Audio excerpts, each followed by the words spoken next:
Here's a solution, kids. Send a simple text. And here to explain is Dr. Julia Joseph DiCaprio. She's the Chief Medical Officer at UCare. We're so happy you're here with us this morning. Thank you. I'm glad to be here. No problem. Well, we know there's a hunger problem in Minnesota, and we know people are in need. What have you seen specifically? Well, Adrian, my specialty is pediatrics and adolescent medicine, and over 2 decades, I've had children and teenagers that I've cared for who've either been hungry or had food insecurity, or they just haven't had access to healthy, nutritious foods. And what that's meant, they haven't been able to concentrate, so they haven't done well in school. And then physically, it's made them more vulnerable to illnesses. And if they've had a chronic condition, it's made it harder for them to manage their chronic condition. Sounds like hunger can be a roadblock to a healthy learning environment. It can be a roadblock. The challenge in Minnesota is that 1 out of every 6 children either has hunger or food insecurity. It's what's called a social risk factor that impacts health, or a social determinant of health. So it's quite a challenge. For folks at home who may not be familiar, when you say food insecurity, what are you talking about?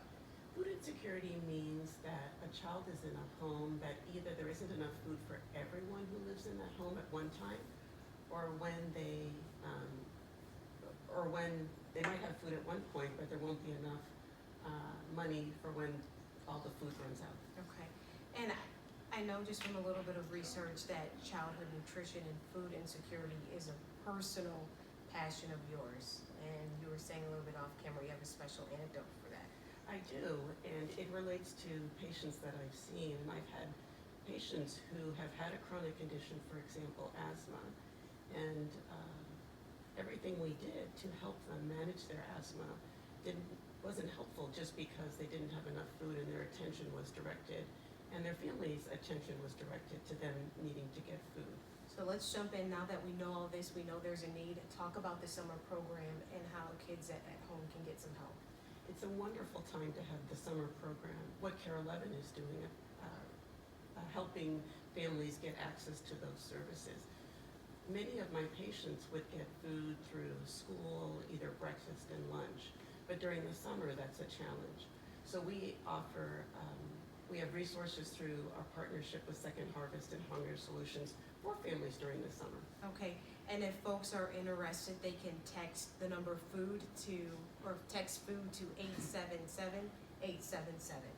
Yes. And they'll get a free meal. They'll get access to resources, Okay. so that might be a free meal in their neighborhood. And how is UCare beyond this responding to the program?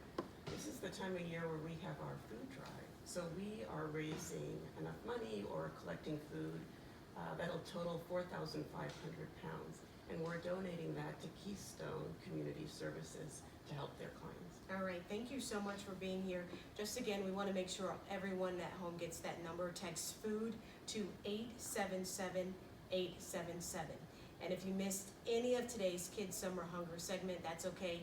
We will post it online, as well as some important links and phone numbers on our 11 a.m. show page.